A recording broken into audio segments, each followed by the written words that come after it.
My name is Sherry. It's almost been 5 years since I married my husband Adolf. We both work, and while we're generally busy, we lead fulfilling lives. I have a father and a younger brother.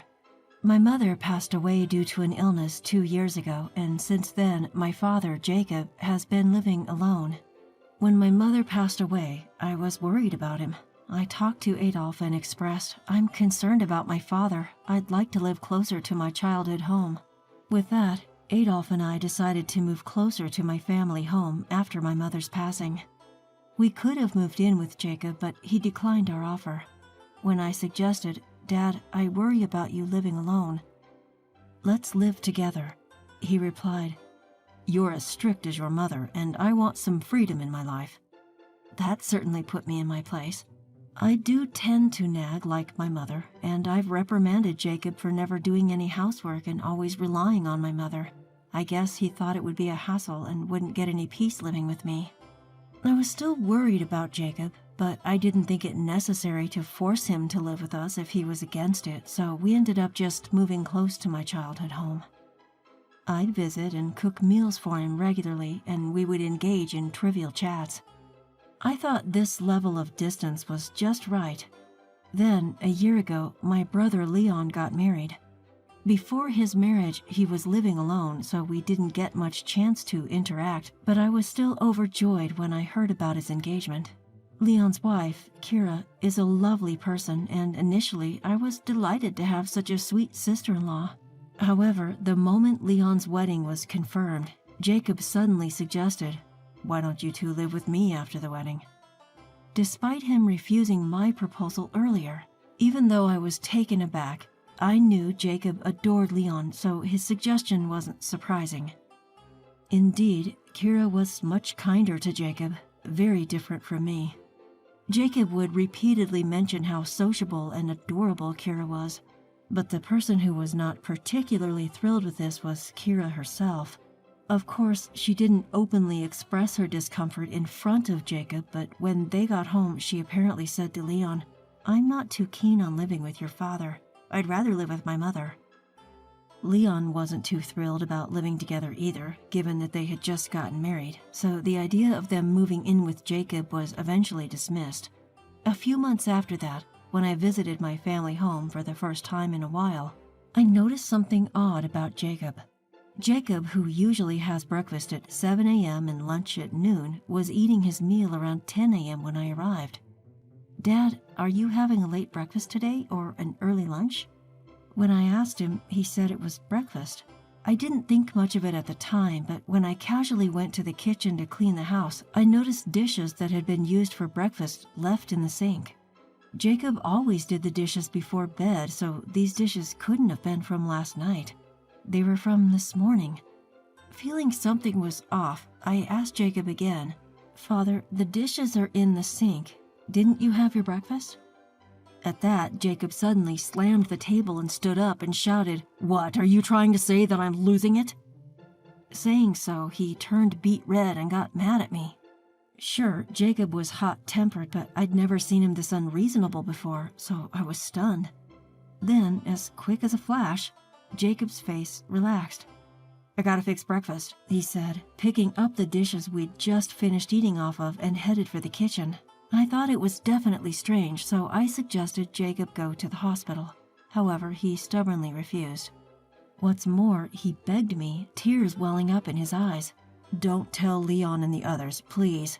He pleaded. I suppose Jacob felt something was off about himself. Not wanting to worry his beloved son and daughter-in-law, he strongly resisted sharing his symptoms with Leon and the others. I consulted Adolf many times, but in the end, we decided it was best to respect Jacob's wishes, so I never told Leon and his family about Jacob's cognitive issues.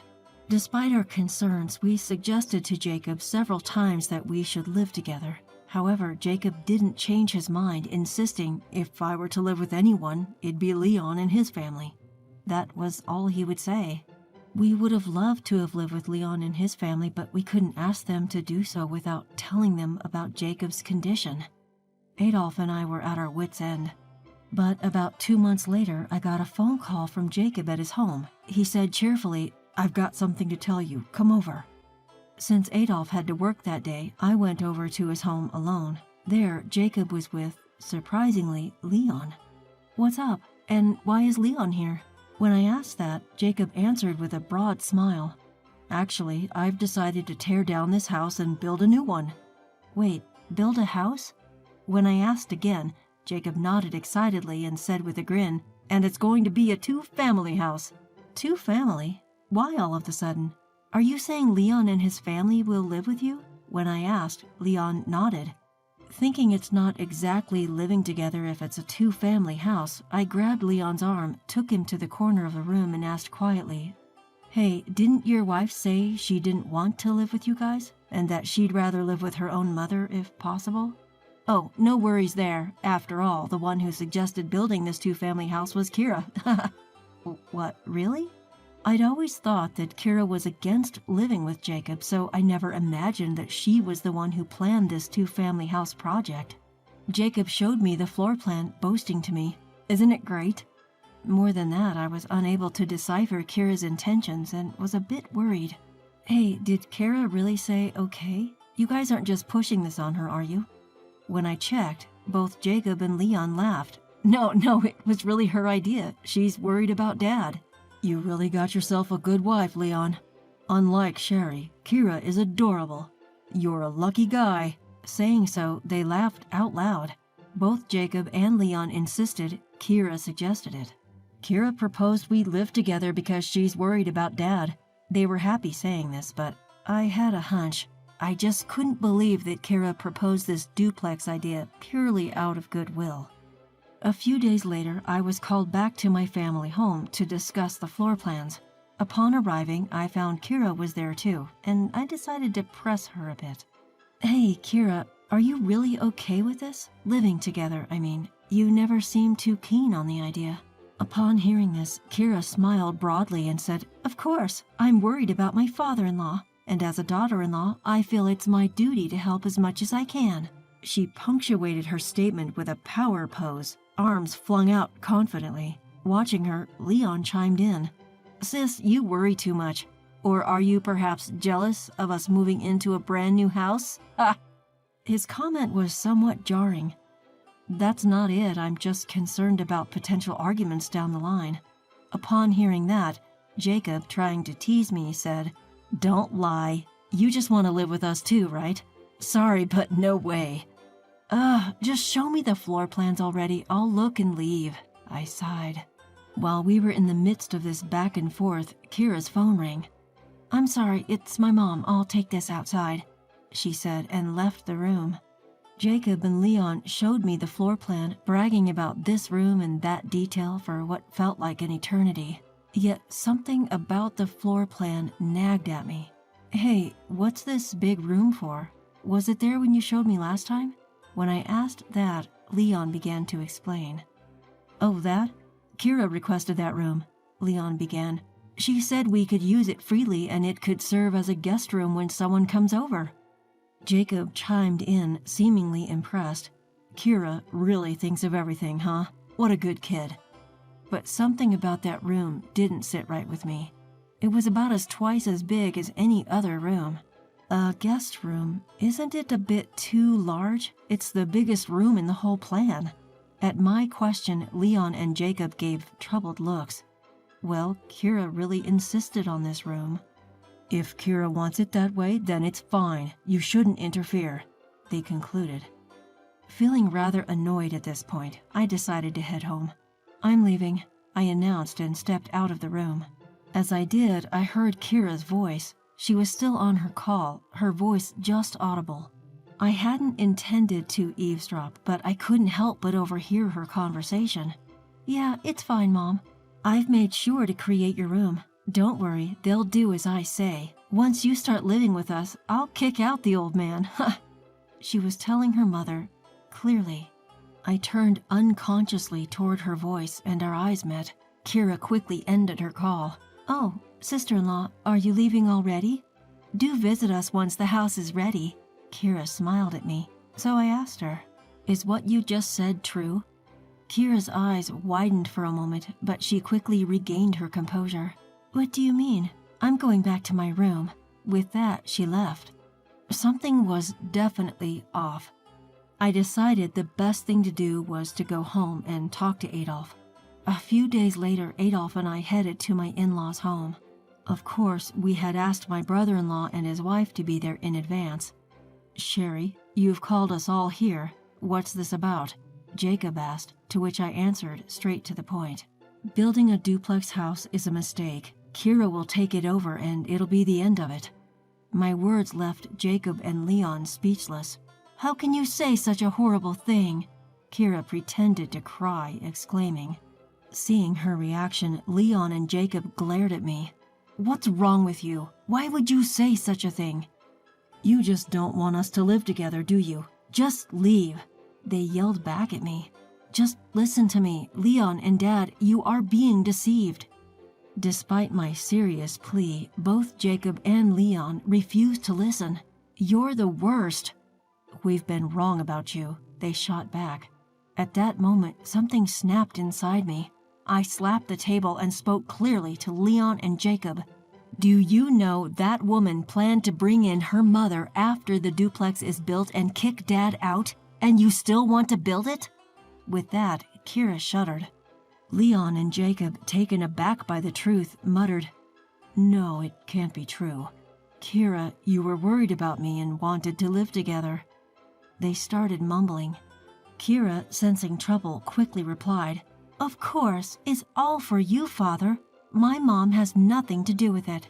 She tried to dodge the situation, but I wasn't going to let that happen. I had no choice but to reveal the truth to her. "Okay, Kira, if you insist. But if you really want to build, buy the land of this house from me first." "What?" Kira was puzzled.